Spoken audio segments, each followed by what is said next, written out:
Welcome to another episode of the Esoteric Lounge podcast. I'm your host, Dan Crisafulli.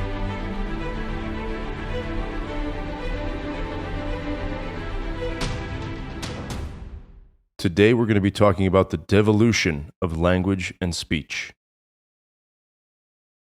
While it's true that 60% of human communication is given through body language alone, the average interaction still weighs heavily on the use of speech. Speech is important in that it conveys ideas, opinions, acceptance, rejection, and a multitude of other important human thoughts, bringing them out into the world. Speech is the medium through which our emotions may arise and be known. It's also the way in which humanity communicates in darkness or low light, where all other forms of communication fail. Speech, at its inception in ancient cultures, was deliberate, methodical, and possessed an intrinsic cadence. It was understood universally that certain sounds possessed the ability to evoke emotions. Names were given to people, places, and things with the intention of conveying a thought or idea when speaking about that thing. It was essentially a form of magic, a way to bring the idea of angels, gods, and even demons and apply it to anything here on earth. In language and speech, there is a concept of euphonics. Plato, in his work Cratylus, referred to euphonics as the influence of archetypal sounds on the formation of words. This again alludes to the deliberate nature behind names given. In analysis of Plato's work, Socrates sided with Plato's ideas and spoke of the inherent meanings of individual sounds. The R sound, he says, is made by the tongue at its most agitated, and it's therefore expressive of rapid movement. I think it's important to note that back then the R's were of the R, like the rolling sound of an R, or a little bit harder and more agitated. That's kind of what they mean. Now that R sound is a little softer and not as agitated. The Greek words containing R with Socrates, which Socrates illustrates his statement, justify modern interest in this subject. For the English translations also feature the letter R. They include rein, to run or stream, ro, current, tromos, trembling, trekion, run, rush, hurry, race, and the words for rend, crush, and whirl. Among other examples given are the L sound, which has a sleek, gliding motion, and the G sound, which is gummy and gluttonous. The passage is regrettably short, and Socrates did not go on to complete the sonic alphabet. Nonetheless, you get the picture.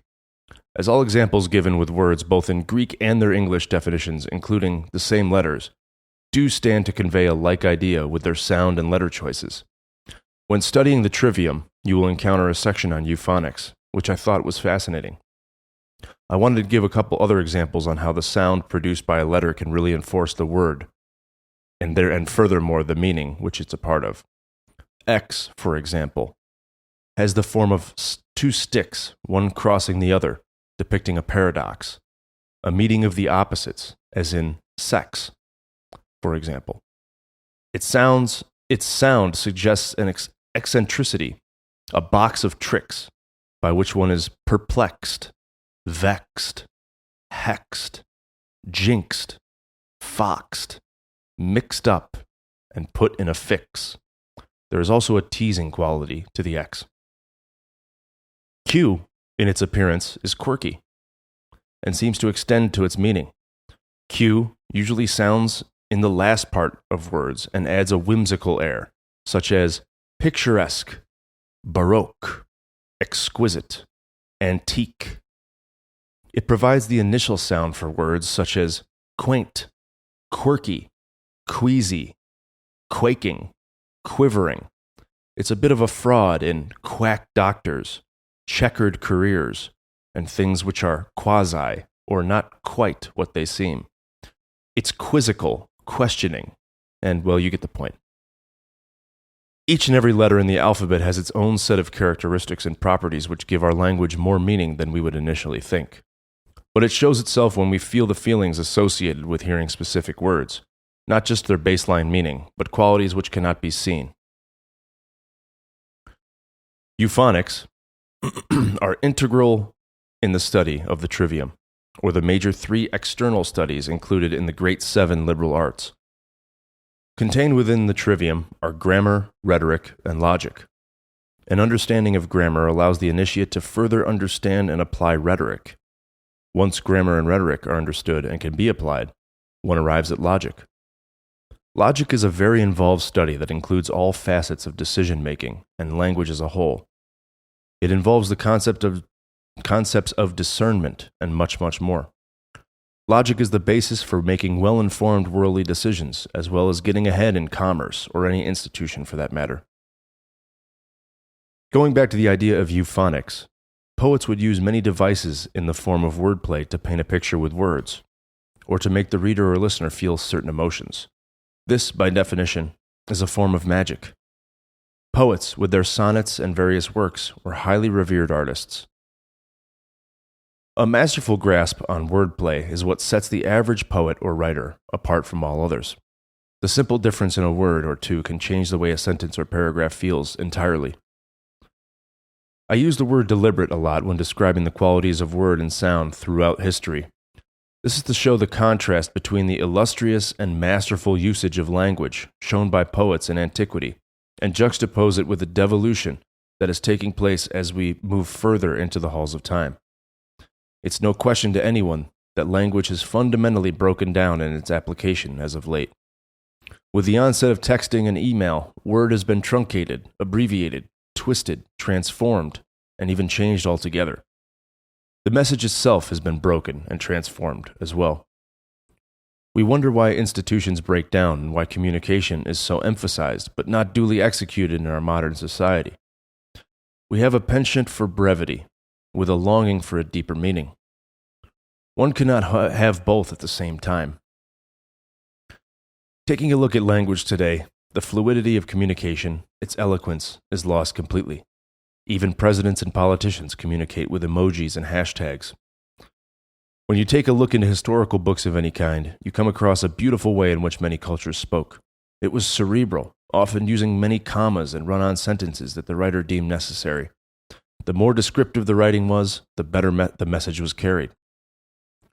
Fast forward to now, where if one decides to use the full expression of themselves via text message, they are an annoyance, accused of being overly emotional and writing too much. It's our human nature to convey our feelings the best we can, to truly show the person we are talking to exactly what we mean or how we feel. That is now being condemned in lieu of a shorter, more direct, but ironically indirect, for the sake of saving time. The younger generations are finding more and more ways to chop, mince, and slice words or expressions up, muddying the waters of true communication even more. As we slip further into a world of emojis and abbreviations, we find that we are in fact literally devolving in our form of communication, namely speech and language. We're going backward to the days of hieroglyphs and cave paintings, trading in our masterfully descriptive words, constructed with deliberate usage of sounds for cartoon faces and mini drawings. As I continue to grow my personal vernacular, I try to focus on assimilating a new word or two slowly into my speech and writing each week, trying my best to use it as it was intended and to move forward while adding more and more of the words, which I fear will be lost completely sometime in the near future. Ironically, when I was researching how many words were in the English language, the top Google result pointed me to a fitting answer. I read that there are nearly 172,000 words in the English language, of which 47,000 are obsolete. The average vocabulary of an adult English speaker is 20,000 words, and passively, or used every now and then, around 40,000. My fear is that this will continue to shrink, and new words which lack the intention or beauty of Old English words will move in and take their place. The downward spiral of communication continues, and the world falls deeper into a communication crisis. All the while, we wonder why and how this happened. The desire of many to read books has gone by the wayside. Time is of the essence in this life. Busyness is revered and praised. And due to this fact, spending time to enrich one's vocabulary and soul through the activity of reading a book is diminishing quickly.